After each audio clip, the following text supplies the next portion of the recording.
Hola, buenas tardes. Bueno, vamos a dar inicio. Hay gente que sigue entrando al auditorio, pero pues por cuestión de tiempos ya vamos a empezar. Este es un conversatorio prácticamente con el tema del día de mañana, de la jornada rural por una parte y también de los Tinto Meetings, de los cuales les voy a hablar un poquito más. Pero aquí tenemos con nosotros participando a María Buenaventura, a Ernesto Salmerón y a Fernando García Dori y Susi Mejía, Susana Mejía, que el día de hoy estaba desarrollando su taller como parte del coloquio en el Jardín Circunvalar y de la cual vamos a saber. Hay un par de cosas generales que les quiero hablar de la jornada rural como cuestiones técnicas y demás, que lo vamos a hacer al término de esta conversación y también recordarles que esta actividad es como el coloquio por registro y hemos guardado una serie de asientos en el transporte que vamos a llevar para el día de mañana. Así es que aquellos que se quieran registrar para la jornada rural lo pueden hacer en las mesas de registro que van a estar abiertas de 6 a 8 de la noche. A final de cuentas, la invitación a un grupo de 4 artistas a la jornada ocurrió en varias etapas, en varios momentos y con comisiones muy específicas, o sea, conociendo el trabajo de ellos, invitándolos a pensar en crear una actividad o más que nada un acontecimiento que se llevara a cabo en el Jardín Circunvalar. La primera invitación que hice fue Fernando García Dori, a sabiendas de su proyecto Inland, del cual nos va a hablar, y de su trabajo que venía desarrollando en la Ciudad de México, quien ayuda también a pensar cuáles son parámetros muy básicos para poder identificar aquellas zonas que se podrían contemplar para desarrollar el proyecto de la jornada rural.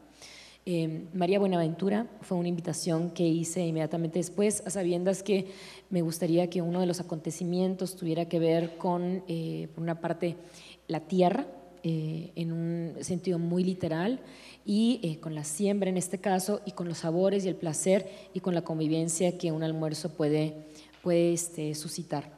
Después invitamos a Susana Mejía, y eso fue una invitación ya después de haber identificado que el Jardín Circunvalar iba a ser el sitio de trabajo y que el Jardín Circunvalar empezaba desde hace pocos años a crear una siembra de la planta del fique.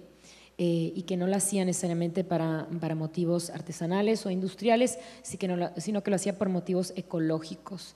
El fique esta es una producción muy incipiente.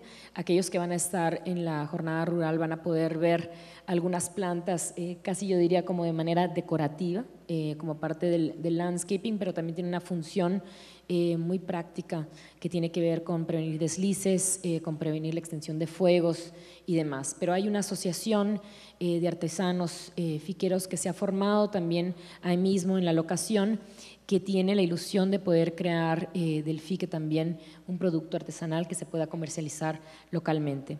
Finalmente, la invitación ya más tardía o más reciente fue Ernesto Salmerón, a quien yo había conocido ya trabajando un par de años antes en la isla de Ometepe, en el país nicaragüense de Centroamérica, y a quien le invité a pensar en cómo poder tener básicamente una experiencia de un proyecto que él había desarrollado en una zona prácticamente rural de la isla de Ometepe. ¿Cómo podríamos visitar la isla de Ometepe desde el Jardín Circunvalar? La invitación a los artistas aquí a estar presentes es para que nos cuenten un poco de los procesos o de las ideas que informan su práctica artística y más que nada de los procesos que se desarrollan o las ideas que ellos quisieron abordar en las intervenciones o en los acontecimientos que vamos a tener una experiencia el día de mañana. Susi Mejía, Susana Mejía, la artista originalmente de Medellín, está hoy en día desarrollando su proyecto que tiene que ver con un taller y vamos a canalizar un videíto que Gim Camps, que se encargó de aquí del Museo de Arte Moderno, que se encargó básicamente de llevar a cabo estos proyectos en el jardín, nos grabó. Entonces, si podemos poner, por favor, el video de Susana Mejía. Ah, está aquí. Ups. ¿Cómo le hago?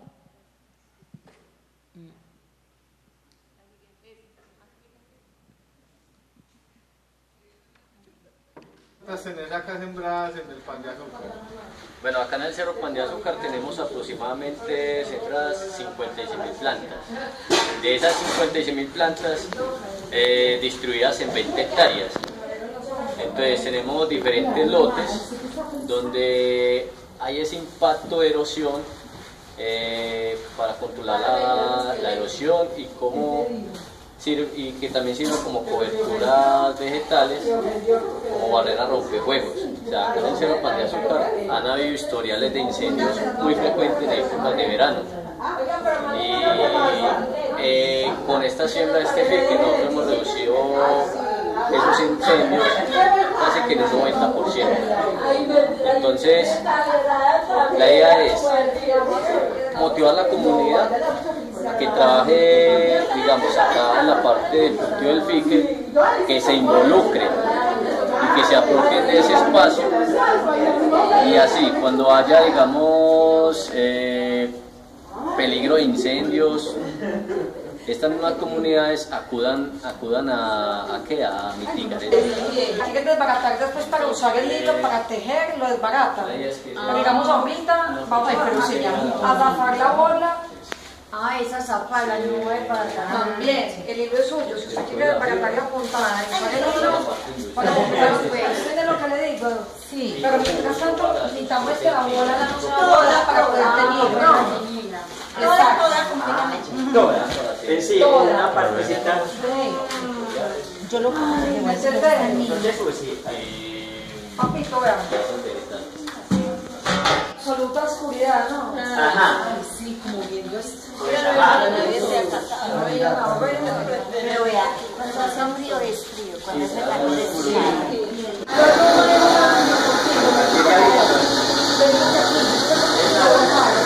Vamos a dejar ese papel. ¿Parece bebé? Sí, perfecto. Bueno, entonces miren, vamos a tener papeles y vamos a tener hilos. Muy buen color. Entonces, Pónganse los guantes que esto no sale. aunque no vaya a marchar, te recomiendo solo mirar. Solvente que hace que se extraiga más fácil el pigmento del agua. Como además de todo, el achote es un poco leoso, pues es como tiene grasa. Es más difícil.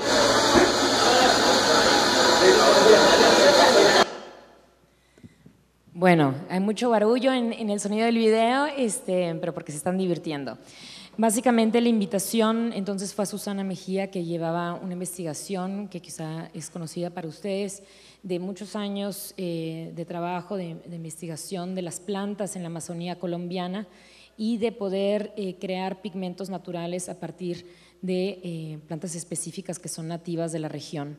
Ella eligió un grupo de 4 plantas a traerlas acá, que son plantas que no solamente se encuentran en la Amazonía, pero que pueden crecer en el Jardín Circunvalar también, que pueden ser accesibles fácilmente si el grupo de artesanas que se ha inscrito a participar en el taller desea continuar elaborando. El taller consiste prácticamente en conocer cómo se hacen estos pigmentos de las plantas y el soporte, o sea, los papeles que están usando, el hilo que ustedes están viendo es el fique.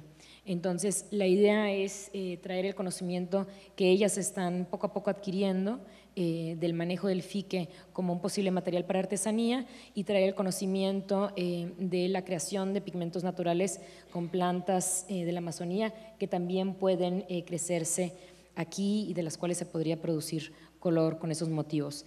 El punto de contacto mañana está por verse, es posiblemente un montaje que va a utilizar los materiales que se han producido con estos pigmentos teñidos, o con este material del fique teñido en los pigmentos naturales de la Amazonía colombiana. Entonces, agradezco no solamente la participación de Susana Mejía, pero también que GIM nos dio la posibilidad de grabar y de asomarnos un poco al taller que se montó ahí para poder hacer el taller y que ella no puede estar con nosotros precisamente porque está allá trabajando y ojalá mañana podamos ser testigo. Ahora quiero pasarle la palabra a María Buenaventura, artista radicada en Bogotá. artista colombiana radicada en Bogotá, quien ha tenido la oportunidad de estar tan cerca del proceso también por la proximidad geográfica que tiene con Medellín. María, cuéntanos un poco. ¿Uso uno de estos? ¿Sí? Aló. Buenas tardes. Lo que vamos a hacer mañana en el Jardín Circunvalar, o lo que las personas que vayan van a conocer, es un almuerzo, un fiambre de hoja y unos tacos de lechuga, todo con ingredientes del lugar y que ha sido elaborado o está siendo elaborado. Bueno, en realidad yo bajo así de estar cocinando todo el día allá. Ha sido elaborado por 8 cocineras. 6 de ellas son huerteras, es decir, que están cocinando, procesando los alimentos que producen en sus huertas. Otra persona es una nutricionista que tiene un restaurante en Santa Elena, también con una huerta, es decir, también siembra, procesa los alimentos y cocina, y yo que vengo de Bogotá a trabajar con ellas a partir de la forma en que me he relacionado con mi lugar, con el lugar donde vivo. Yo en 2004 comencé a darme cuenta de que si había algo que era desconocido para mí, totalmente desconocido, era Bogotá. Me doy cuenta en 2004, es decir, 30 años después de vivir en esa ciudad. Comienzo en 2004 por varias circunstancias a leer recetarios antiguos, a leer libros de costumbres, crónicas de indias, relatos de conquista y de despojo de tierras desde los dos lados, tanto de los conquistadores como de los conquistados, porque finalmente la sangre que tengo es de los dos o de los tres, con los africanos esclavizados, y comienzo a descubrir que vivo en un lugar que está vivo, y a pesar de que no sabía que estaba vivo y que yo, como muchos otros bogotanos, habíamos declarado muerto, como el río Bogotá, está vivo. Comienzo a descubrir los peces que hay en el río Bogotá. Me toca leer para saber, me toca leer textos de 200 años de antigüedad para saber del presente que me rodea. Saber que el pez capitán del río Bogotá era uno de los platos considerados más exquisitos por las personas que venían y que regaban la noticia en Europa y por los citadinos en el siglo XIX. Saber que el pez capitán del río Bogotá es el único bagre de agua fría, que el pariente más cercano de este pez está en Brasil, que habla de una historia de millones de años, empezar a descubrir las variedades de maíz, empezar a descubrir el despojo de las semillas con esas variedades, las variedades de papa, la forma de cultivo. Yo empecé leyendo, yo estudié filosofía, si yo hubiera podido seguir leyendo y si pudiera en este momento seguir leyendo, me quedaría encerrada, pero supe que en este momento, por lo menos para mí, no había otra forma de conocer sino era comiéndome el mundo, ¿sí? Saliendo. Y salir no es cómodo, ¿sí? Hace frío, llueve, a veces no hay baño cerca, hay que hablar con mucha gente y yo era bastante tímida. De hecho, fueron las señoras como con las que cociné hoy, las que me sacaron y son tal vez con las únicas que puedo hablar fluidamente. las que me sacaron del encierro cómodo de la filosofía, y empezar a descubrir otra forma de escribir el mundo, que es sembrando, otra forma de conocer lo que es comiendo, ¿no? En los fiambres tienen unos frijoles muy hermosos. Yo les pido que a pesar de lo rico que es, se detengan a mirarlos antes de comerlos. Es un frijol petaco revoltura de los custodios de semillas de Antioquia, y que ellos me dieron para ensayarlos en Bogotá, inventar con ellos una receta, y pues finalmente pudimos conseguir 6 kilos para poder hacer los 100 y tantos, no les voy a decir cuántos, almuerzos de mañana. Finalmente, pues, para dar paso a lo otro, les voy a leer una frase del libro de Manuel Quintín Lame, que me ha enseñado muchísimo a mí. Él dice en su libro Las Memorias del Indio, que se educó dentro de las selvas colombianas, todos hablan de los claustros de educación. Por esta razón, yo también debo hablar, como lo hago, de los claustros donde me educó la naturaleza. El primer libro fue ver cruzar los 4 vientos de la tierra. El segundo fue contemplar la mansión de los 4 vientos del cielo. El tercero fue ver nacer la estrella solar en el oriente y verla morir en el ocaso, y que así moría el hombre nacido de mujer. El cuarto libro, contemplar la sonrisa de todos los jardines que, sembrados y cultivados por esa señorita que viste de traje azul y que se corona ella misma de flores y se perfuma en su tocador interminable. El quinto libro, el coro interminable de cantos. El sexto libro, el bello libro de la zoología montés. El séptimo libro fue oír atentamente esa charla que forman los arroyos de agua en el bosque. Yo les recomiendo seguir leyendo, son 16 libros de la naturaleza, y pues recordar que Quintín Lame fue la primera persona, ¿no?, en 1919, indígena, que logra, lo meten 108 veces preso, y las 108 veces sale defendiéndose él mismo, y organiza a su pueblo para defender las tierras, ¿no?, que paradójicamente las tierras indígenas no se pierden en la conquista en gran medida, pero en la época de la República, en la independencia, son totalmente despojadas, y Manuel Quintín Lame logra reconstruir los resguardos del Tolima, de donde traje otro maíz una vez, que hoy no podemos comer, pero algún día podremos comer de nuevo. Gracias, María.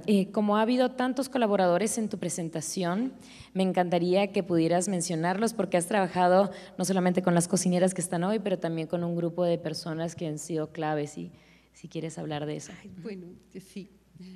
El almuerzo va a estar organizado en 10 manteles. Había una cosa que se hacía mucho en mi casa, y era que el almuerzo primero se aplaudía a rabiar, se aplaudía a la cocinera, que solía ser una gran cocinera, mi madre, y mi papá y mi mamá lanzaban una pregunta en el almuerzo. A veces mi papá decía: María, ¿Dios está adentro o afuera del universo? Y nos poníamos todos a discutir. O decía: ¿qué es el ser humano? Y entonces era un almuerzo conversado. Para mañana, entonces, son 10 mesas con temas para que ustedes se unan a las preguntas que quieran conversar en el almuerzo. Yo estoy muy agradecida con Leonel Vázquez, pero no lo veo. Y con Oscar Moreno, que son 2 artistas con los que he tenido la fortuna de trabajar y que vienen de Bogotá a hablar sobre lo que puede ser arte rural. Leonel viene específicamente de Cibaté, es un municipio cercano a Bogotá. Está Carolina Chacón para hablar de lo que puede ser arte rural desde la curaduría. Ella hizo una exposición, para mí es muy valiosa, que se llama Contraexpediciones. David Villegas de Salvaterra para hablar de toda la forma, él es agrónomo en la que ha concebido la construcción de estas huertas en el Jardín Circunvalar. Está Marjorie Velázquez, la nutricionista que trabajó con nosotros. La red de semillas. Muy importantísimo, los que nos dieron los frijoles, la red de semillas libres y también la red de huerteros de Medellín, para hablar de otro punto de vista, desde como en diálogo y en crítica también a los proyectos del Jardín de Circunvalar, y estar que todos los puntos de vista, en pro, en contra, con dudas, estén sentados a la mesa. Hay otra mesa que se llama Comer en Silencio, para que nunca sea obligatorio unirse a un tema.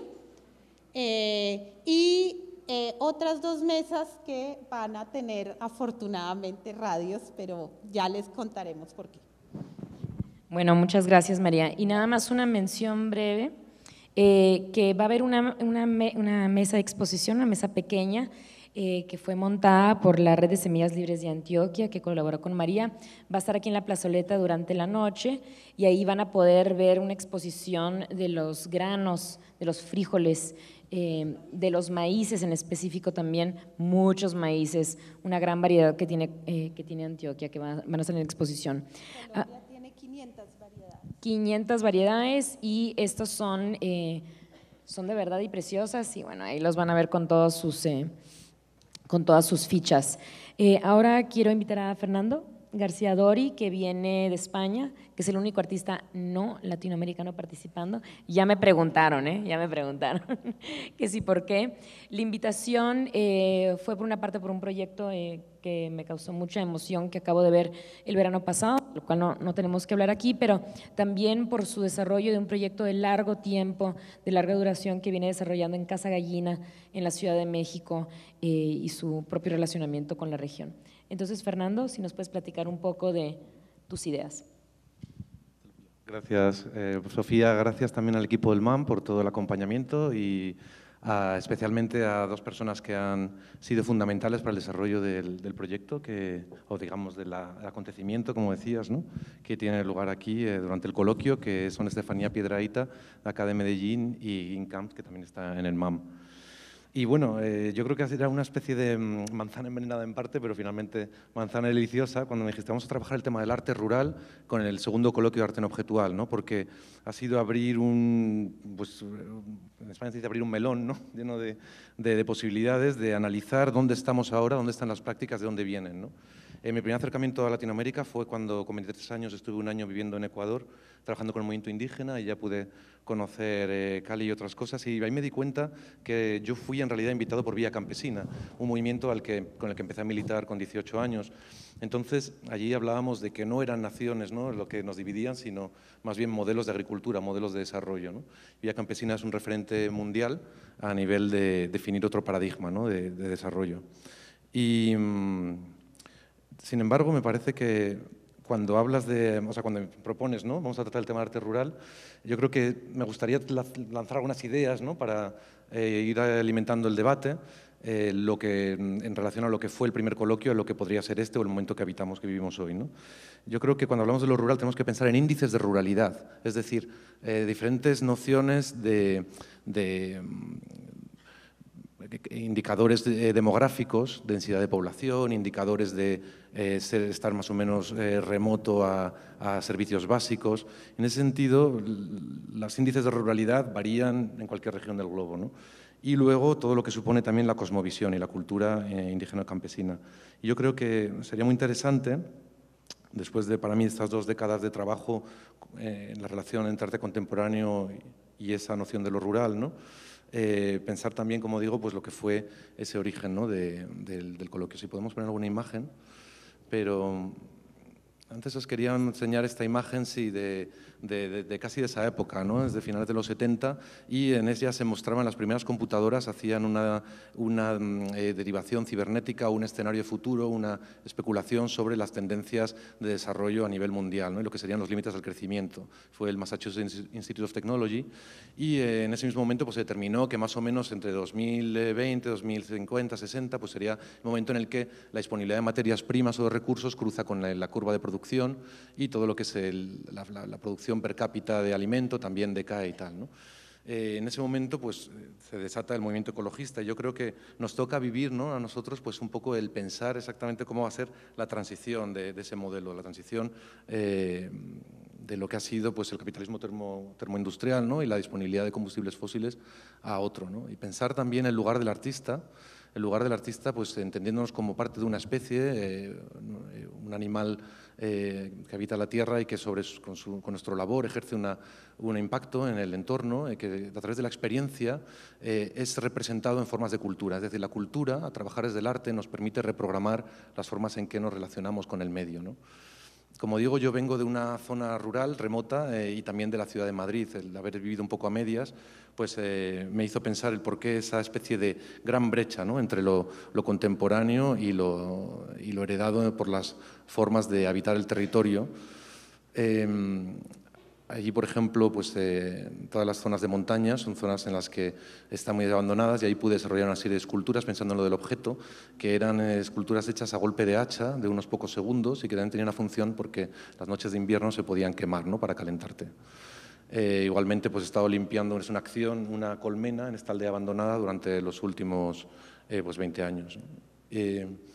En 1999 empiezo una cooperativa, y lo quería traer un poco en relación con pensar la creación de una cooperativa como ejercicio conceptual de plástica social, ¿no? Y los elementos de duración. Es decir, este proyecto de Bajo el asfalto está la huerta implicó crear una estructura de producción, distribución y consumo en las afueras de la ciudad que generaba un empleo. Yo estaba estudiando Bellas Artes y me permitía también tener un ingreso. Entonces, pensar es también sistemas, formas de organización con que son operativos a nivel económico, que son capaces de crear esa doble función, ¿no? Satisfacer tus necesidades básicas y, podemos decir, las necesidades elevadas o espirituales, ¿no? Entonces, es un poco pensar sistemas de conocimiento, códigos de práctica, quizás lo que estabas hablando también, y la restauración de ecosistemas sociales y cultivar lazos, ¿no? Como forma de arte. Me puse a investigar sobre lo que fue el coloquio, y la verdad es que me llamó la atención, pues, en ese momento, entender que fue definitivo para articular una nueva forma de entender el arte, para extender un nuevo campo de práctica. También yo creo que muy acusado por esta noción de lo nuevo, ¿no? De decir, como esto es nuevo, vale más, ¿no? Que es lo que también hablaba Bourdieu de los juegos del arte. Es decir, en la medida que cuestionamos a lo que hacían antes, lo que proponemos siempre va a ser más valioso, ¿no? Y luego, al final, ese concepto de no objetual, que se han hablado en las ponencias anteriores, tenía una pluralidad muy poco asible, ¿no? Que al final hacía que fuese un poco un término para todo. Pero sí podemos detectar, o yo veía que era bastante urbanocéntrico, intelectualizado, tenía esos aspectos de lo posmoderno, ¿no? De la pluralidad y tal. Y luego el vincular aspectos de la relación con el medio heredados del land art. Por ejemplo, hay referencias al espacio escultórico en la Ciudad de México, o también a las intervenciones en el espacio público urbano, ¿no? Es decir, el impacto en el espacio público desde el master planner, ¿no? Desde el artista que pone ahí sus cosas, que es algo que aquí quizás se dio más que el land art que se daba en Estados Unidos, y por una razón también muy importante tener en cuenta, por el territorio habitado que tenía Latinoamérica, ¿no? Campesino indígena, que en Estados Unidos ya casi se había borrado del mapa. No había esa especie de tabula rasa en la que el artista ponía sus cosas, sino que lo que había eran realidades sociales. En ese sentido, los marxistas, si podemos calificar a Hacha, ¿no? Que del coloquio, pues piensan en que lo que une a la identidad latinoamericana puede ser ese elemento de lo popular. Lo popular, y se refieren a la artesanía, pero también se distancian de ello, porque dicen no es la artesanía sino lo povera, como elemento o como material, ¿no? Como forma, como aproximación. Y no es tanto el mito, sino las bases de lo mítico, ¿no? Los que nos pueden inspirar la acción. Yo creo que también se fijaba mucho en cómo se exhibía lo exótico, porque Canclín, por ejemplo, hablaba de los museos etnográficos y cómo extraían, ¿no? Pues lo que eran esos elementos identitarios y se quedan así museificados. Y de alguna forma ese contacto con lo popular pues tenía que pasar indudablemente por la situación heredada, ¿no? Pues en este momento roto el mito, se ha roto lo que hablábamos antes también, la promesa de la modernidad, ¿no? Y lo que había sido un momento durante las guerras europeas, pues de bonanza y de la independencia que se va definiendo, ¿no? Latinoamérica con esa posibilidad, pues ya inmediatamente entran todas las dinámicas de los programas de desarrollo orientados desde las instituciones mundiales, muchas veces gobernadas por intereses imperialistas, y como eso ya crea una especie de espiral casi, ¿no? de pobreza que va vinculada a situaciones de violencia con la represión de los alzamientos armados para cuestionar esa desigualdad, ¿no? Entonces, yo creo que ahí nos encontramos, si podíamos leer la historia, lo pasado, lo presente y el futuro, desde lo rural y desde la historia de la relación con la tierra. Las luchas campesinas en los años 80 eran fundamentales. Yo me pregunto en el coloquio de arte en objetual de qué manera los artistas se vinculaban con esa situación o de qué manera tomaban una distancia. Porque obras como las de Oiticica, pues sí, tenían el elemento de popular, de a lo mejor unas cerillas, en este caso, ¿no? Una obra que era un montón de cajas de cerillas, pero no veo ese vínculo directo, ¿no? Con esas otras realidades sociales. Y al mismo tiempo estaban pasando iniciativas muy ricas. Esta es la radio de acción popular está pasando en el campo colombiano, vinculada a la teología de la liberación, vinculada a lo que fue la primera ola de agroecología. O sea, la agroecología surge en Latinoamérica porque son los sociólogos, los antropólogos, de escuela marxista muchas veces, que dicen todo lo que el Banco Mundial nos ha vendido, el paquete tecnológico de desarrollo de semillas, insumos, que de hecho eran todo el excedente de la industria de guerra de la Segunda Guerra Mundial, pues aplicada a la producción industrial en el campo, todo lo que nos han vendido no está funcionando porque no implica una sostenibilidad social. Está simplemente otra vuelta de tuerca en un sistema heredado de latifundismo y de desigualdad, ¿no? Entonces empiezan a organizarse iniciativas muy, muy interesantes que influyen directamente también en la península ibérica, en España, es decir, el Sindicato Obreros del Campo de Andalucía, todo el movimiento campesino español, que es el Mediterráneo quizás es la periferia de Europa, pues está inspirado en las corrientes de organizaciones de lucha latinoamericanas, ¿no? El Sindicato Obreros del Campo viene de una situación, como vemos aquí, en la que la mayor parte de los trabajadores agrícolas están en el sur. Y están en el sur porque después de la conquista de los árabes, en el momento de la reconquista, los reinos cristianos ya no tienen gente con la que repoblar y crean un sistema de grandes fincas de terratenientes con mucha población laborera, ¿no? Es justamente este modelo el que se exporta con la expansión atlántica y la conquista. Entonces, un poco esa realidad, ¿no? de autoorganización y reclamar la tierra como posibilidad es algo que podemos ver en el pasado, en los 80, y también, de alguna forma, en lo presente. ¿Qué es lo rural hoy, ¿no? Lo rural hoy, cuando tú hablas de un coloquio rural, viene en un momento en el que hemos pasado del 50 al 51% de población en las ciudades. O sea, en ese momento, en el año 83, lo rural era tan evidente que a lo mejor no se viraba de frente, ¿no? Porque teníamos todavía la visión de que lo rural era pues algo que podía ser obsoleto, que podía ser algo anclado en el pasado, en formas que no tenían una promesa de futuro, ¿no? Y yo creo que ahora es cuando nos empezamos a plantear que nos hemos equivocado al tener ese juicio, ¿no? Muchas veces dentro de la utopía de la urbanocéntrica y de la mitificación del global player, de la ciudad y tal. Entonces, lo rural hoy está en un escenario pues un poco distópico, y igual que yo veo en Inglaterra, por ejemplo, pues patrones que se van replicando, sería interesante analizar desde la situación de Latinoamérica lo que pueden ser los escenarios de presente y futuro de lo rural, ¿no?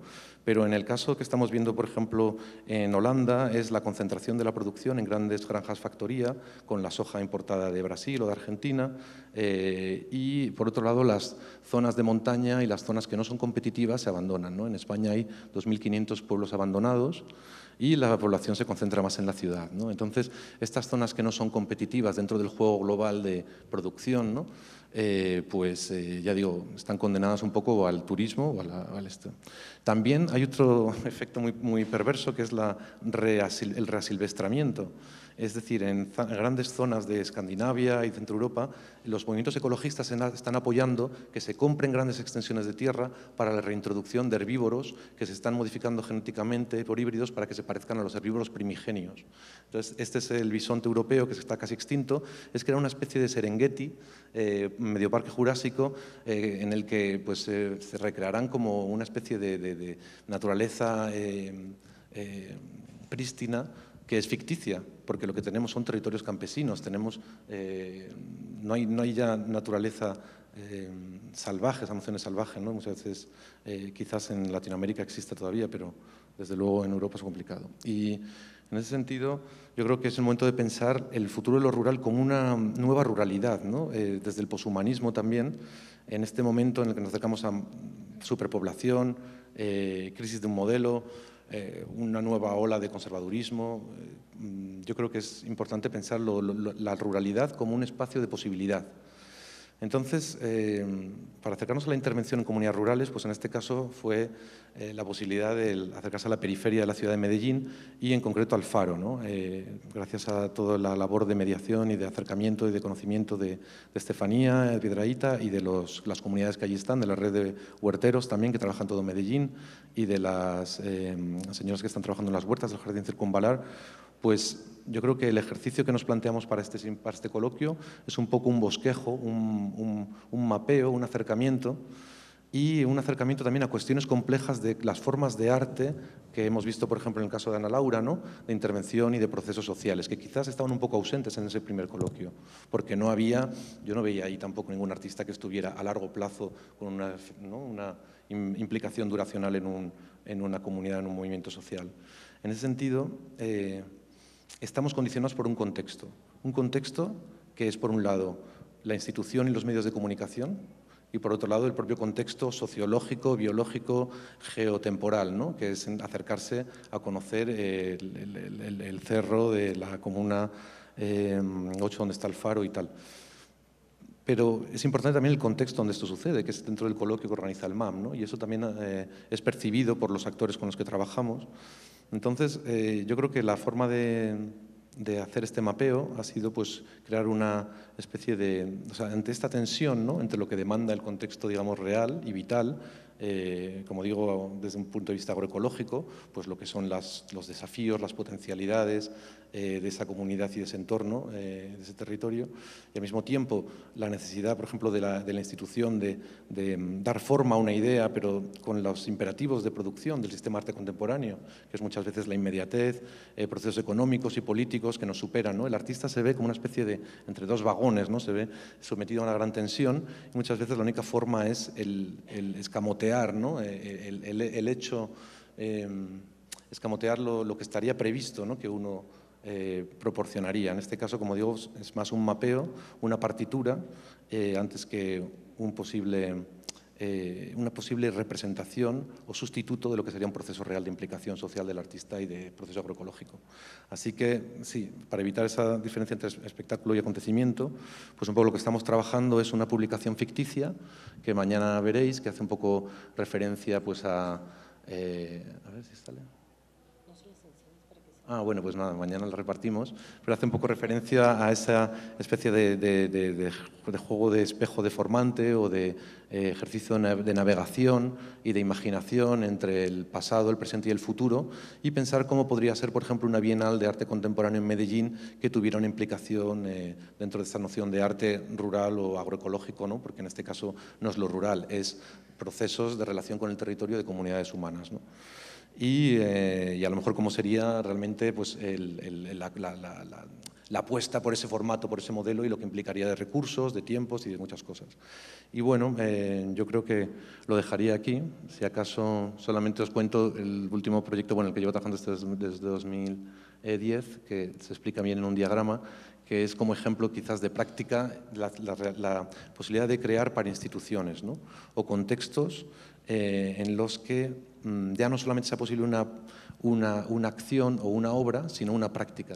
Para todos los artistas y trabajadores culturales del proletariado cognitivo, ¿no?, que estamos, ¿no?, atravesados por la hiperactividad, por el carrerismo, por la competitividad, por tantas patologías, ¿no?, del sistema propio del arte contemporáneo, pues cómo podríamos crear estructuras que fueran satisfactores de nuestras necesidades. De qué manera el artista podría encuadrarse en otra forma de trabajar, satisfaciendo pues nuestro hambre, ¿no?, nuestro hambre de comunicar, nuestro hambre de estar con otros, nuestro hambre de afectos, de relación, ¿no?, y de creatividad. Y en ese sentido, pues Campo Adentro ahora mismo crea grupos de estudio, publicaciones, foros de debate, la formación con la Escuela de Pastores, que empezó en 2004 y sigue, y luego la producción de arte, agricultura, artesanía, que, como digo, pues se imbrica una con otra y que se comercializa directamente a comunidades de apoyo para crear un fondo de acceso a la tierra, ¿no? Entonces aquí estamos, por ejemplo, bueno, este es el proyecto, sí, vale. Solamente por mostraros una imagen más de las formas en las que estamos ahora mismo ya trabajando en una aldea abandonada y las formas de expresión local rural, que yo creo que sería un poco el futuro de pensar ese lugar para el arte, pues arte contemporáneo. Ya me callo. Muy bien, muchas gracias. Una de las cosas, antes de pasarle la palabra a Ernesto, para que nos platique un poco, una de las cosas que me parece importante recalcar en ese punto de contacto entre la cultura citadina y la cultura rural, pero también entre las presiones, digamos, impuestas por el sistema del arte contemporáneo, que tiene sus propios mercados y sus lenguajes, con un entorno que no necesariamente utiliza el mismo idioma, es que el hecho de pensar, o sea, la idea de pensar en arte rural es también para poder destacar la importancia que en cambio de escala y de las tecnologías reconsideradas. Fernando utilizó una palabra clave en esto, que es cómo se consideran otras cosmovisiones del mundo, ¿no?, otras maneras de pensar el mundo, de vivir en el mundo. Y muchos de los artistas que han venido trabajando fuera de las culturas citadinas o del contexto urbano es con un interés de revalorizar no lo nuevo, sino las tecnologías que hemos descartado, que hemos dejado de usar, y es en contra. Entonces, si uno pensaría en el diagrama de Thierry de Duve que nos mostró Lucas Ospina, yo creo que ahí se podría de alguna manera recuperar de otro periodo la importancia que técnica o el métier tuvo y cómo los artistas de alguna manera tratan de aprender de otras tecnologías para poder compartir y aprender de otra cosmovisión. Entonces es un cambio de escala, así como de herramientas. Y bueno, eso es creo que lo que de alguna manera también explica la coyuntura o el perímetro que existe entre el perímetro de la ciudad y el perímetro del campo, que es a final de cuentas la cultura rural. O sea, es el punto de contacto, no es solamente el campo en lo que estamos hablando aquí, sino el punto de encuentro con la cultura inmediatamente fuera de una ciudad. Ernesto Salmerón, que viene de Nicaragua, te dejo la palabra. ¿Tenemos? Ok. Entonces yo llego al Atlético Nacional directo del aeropuerto el jueves pasado. Llego a una casa maravillosa, ahí en Golondrinas, arriba, donde va a terminar el recorrido mañana. Y bueno, me voy encontrando así como amigos, reconociendo los terrenos, paseando por ahí, viendo Medellín desde lejos. Solo bajé el sábado como a pasear.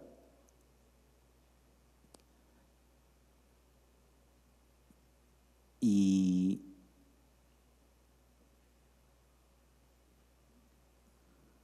bueno, todo lo de los huerteros, la noche, y aquí está el personaje. Entonces, Mario es un estilista, para mí un gran esteta, y este fue su negocio durante 30 años. Luego ya él sube como a retirarse, y estas son sus amigas, pues. Ese día nos fuimos de rumba. Esta es la casa de una de las amigas. Entonces yo comienzo como a pensar en los objetos que hay en esas casas. Y me remito a, bueno, ya como mi historia personal con China. Ese es un violín chino hecho en Nicaragua en manos de don Carlos, que en este momento está en proceso de construirlo. Es decir, la próxima vez que yo venga a Medellín, probablemente hay una orquesta de Aarhus aquí. Y esa fue como digamos, el proceso de ganarme un espacio en esa casa. Está simbolizado en esto, que es como la intención de reproducir el instrumento, que es como el violín ancestral que nosotros conocemos. Y bueno, esto es como un poco el contexto de donde vengo. El nuevo concepto del arte y de la cultura popular en Nicaragua desde la revolución en 1979. Eso es un cuento muy largo, pero está ahí como muy bien resumido en ese libro, que ahí lo cargo yo como para andar consultando. Ese es el agua que María tuvo que filtrar para cocinar. Yo estuve bebiendo de esa agua, no me pasó nada, pero bueno, hay que ser siempre muy cuidadoso. Y aquí ya comienza como ya mi práctica personal, ¿no? Como qué es lo que hago yo normalmente en mi casa en Nicaragua, es como comenzar a hacer cositas. Estos son como collages, eso solo cinta. Son cosas que yo hago con un papelillo que compré en el centro y cinta, o sea, cinta para pegar, pues. Un poco en la referencia de cómo nos veían allá, ¿no? O sea, cómo sentía yo a la gente de la golondrina hablando sobre abajo, ¿no? Porque eso es como arriba y abajo. Entonces fue como parte de los chistes que tuvimos ahí, que nos veían como aliens, ¿no? Y bueno, ahí siguió. Esa es la casita, ese es como mi estudio, ahí donde yo estaba durmiendo. Igual eso funciona como un parqueadero de motos, eso se alquila igual.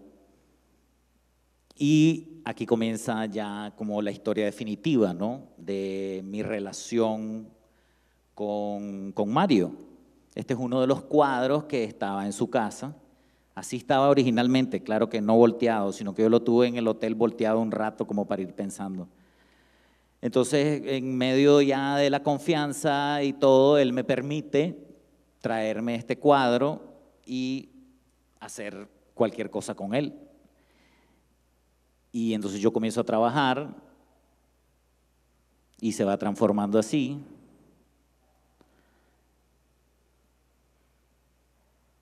Hasta llegar a esto. Y luego el compromiso de regresárselo, ¿no? E ir a buscar. Ese es el Señor que nos ha llevado y nos va a seguir llevando en estos días. Ese es Juan Carlos, sí. Y bueno, ya llega el cuadro allá y entonces ya es como que me piden que lo firme y aquí es donde ya vienen los audios que les quiero poner. Esta es la hermana de Mario y Mario discutiendo sobre el cuadro, digamos.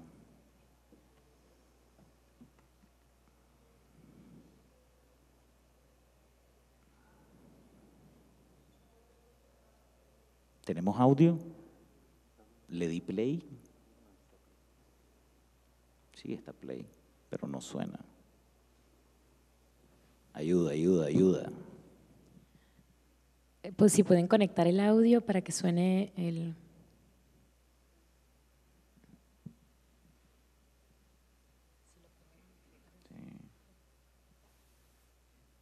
Bueno, el cuadro se terminó, o sea, siguió cambiando porque me pidieron firma. Yo nunca firmo, pero pues ellos me pidieron firma y eso es parte de lo que vamos a escuchar aquí.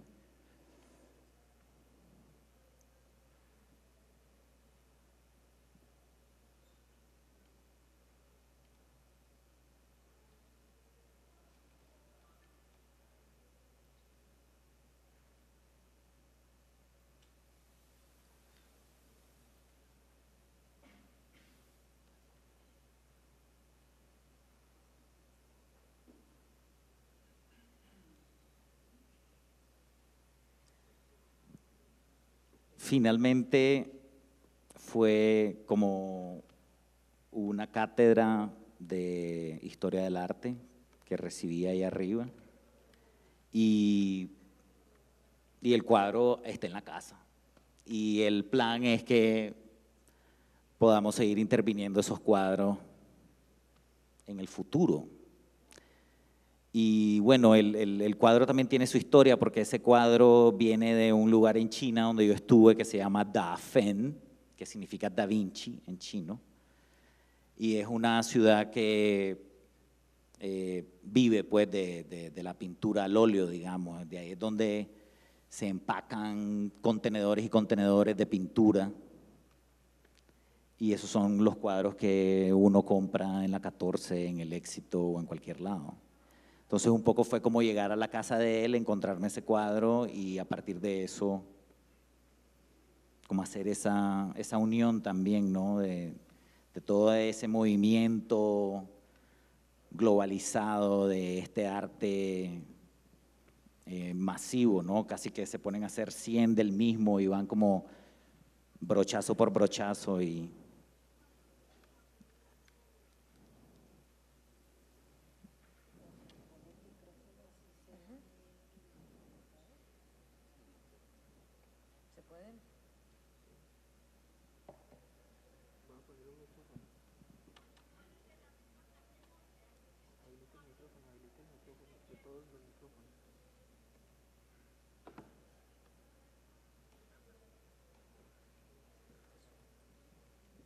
podemos prescindir del audio, no se preocupe.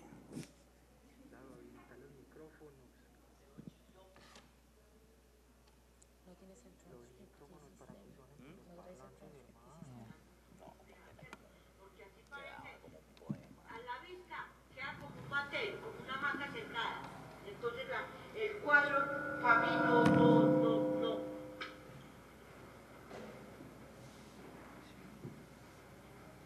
Hay que hacer una encuesta de todos los visitantes. ¿Esa es la casa? Me lo tiré. No, tampoco. Porque hay gente que le gusta acordar, pero sinceramente, ¿usted qué le opina a este cuadro? A mí me gusta esos barquitos, claro.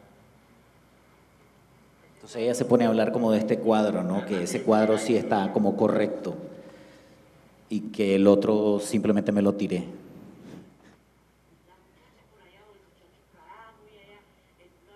Pero así está bien. Y este es como el escenario final, ¿no? La gente se sube ahí a parchar.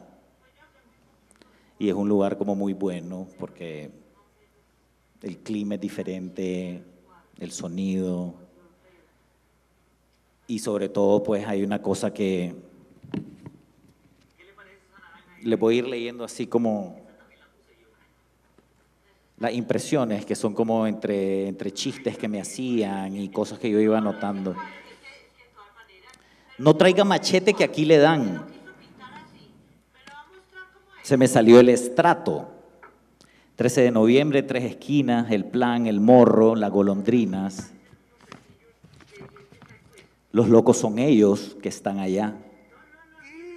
El dueño de la montaña. Interventoría, curaduría, sostenibilidad, sustentabilidad, Somoza, me preguntaron hasta de Somoza. La policía me mató los gansos, familia, frijol lima o frijol cargamanto.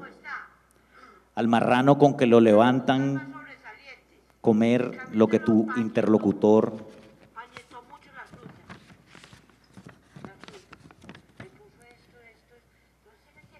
Por tanto, entre tanto y de tanto.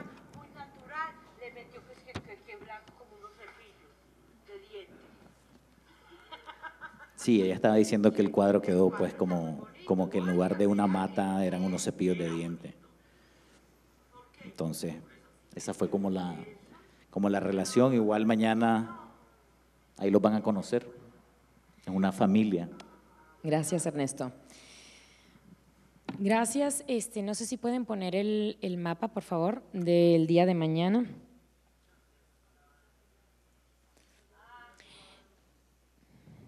Está aquí.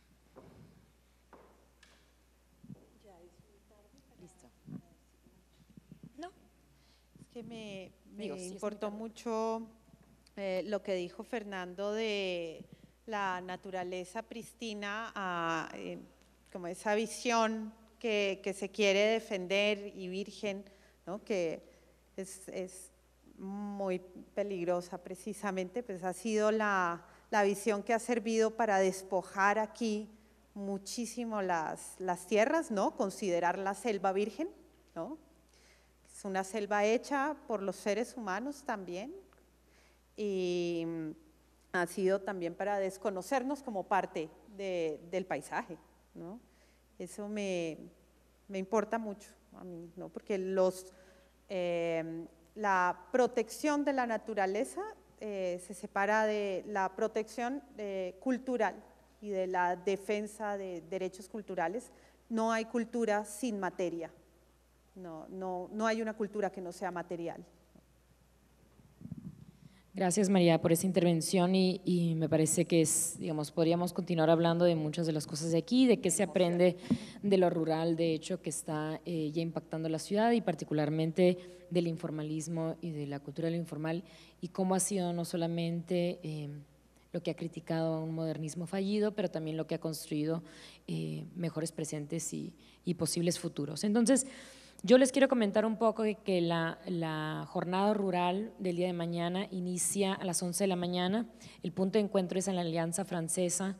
Es un día prácticamente de una actividad de 5 horas, 4 horas y media, 5 horas, en donde hay varios puntos en el parque, en el Jardín Circunvalar, en donde vamos a conocer de cómo funcionan desde el sistema hidráulico a cómo se fundaron las huertas, a también poder tener una experiencia de los proyectos que se desarrollaron ahí o lo que queda de ellos. Es un día en que tenemos que ir preparados para todos los que ya están inscritos o los que se van a inscribir este mismo día, y con preparados digo, se tienen que utilizar zapatos deportivos, o sea, tenis, porque es un día de caminar prácticamente, vamos a estar sentados en varios momentos, obviamente en el almuerzo, pero en muchos otros puntos vamos a poder descansar. Pero tenis es fundamental. En términos de ropa, ya ven el clima, nosotros cuando hemos ido vamos generalmente en pantalón ligero, en jeans, generalmente también llevamos una chamarrita o una especie de jersey, porque si bien la subida uno va quizá sudar un poco, ya cuando estamos arriba hace un poco de frío. Los puntos se pueden ver aquí, nada más para entender un poco lo que consiste el día. Todo es gratuito, el transporte ha sido patrocinado por el museo y todas las actividades de los proyectos y demás. Sin embargo, hay un costo de recuperación de los materiales del almuerzo de 12,000 pesos por persona, que es una cantidad módica. Estamos esperando que, bueno, tenemos al menos 150 personas contempladas a participar, y como dije, hay un grupo de asientos en los autobuses en los que nos vamos a ir, que están reservados para el público de hoy que se quiera anotar. Las mesas de registro son de 6 a 8 de la noche, o sea, han estado durante el día, para aquellos que se animen. Quiero pasar a comentar, y quizás es una buena transición haber terminado con Ernesto Salmerón esta conversación, para comentar que no solamente Mario es el único vecino que ha colaborado en este caso, no vecino, pero vecino y casero de la estancia de Ernesto, pero también que los vecinos, como ya dije, de Ciudad del Río han participado en un performance que se va a llevar a cabo ahorita mismo. Es un performance musical que se llama Serenata Vecina y del cual hemos mencionado en un par de ocasiones durante el evento. Para mejor ver el performance, en realidad uno puede elegir estar en la plazoleta del museo, pero también puede tener acceso a las terrazas del museo que van a estar abiertas, y que es desde donde los músicos, es un grupo o una serie de grupos musicales que ocupan las terrazas del museo, y que es una serie de grupos musicales que se hacen tanto de los vecinos como de músicos de la ciudad. Así es que plazoleta o accesos. Pero antes de eso, y donde está el performance de Naufus, también va a suceder el performance de Carolina Caicedo ahorita mismo, prácticamente en los siguientes 10 minutos, 10-15 minutos, ¿no? Entonces, yo sugiero que salgamos del auditorio y que nos unamos acá afuera para tener la experiencia de atarraya que Carolina Caicedo ha hecho con Movimientos Ríos.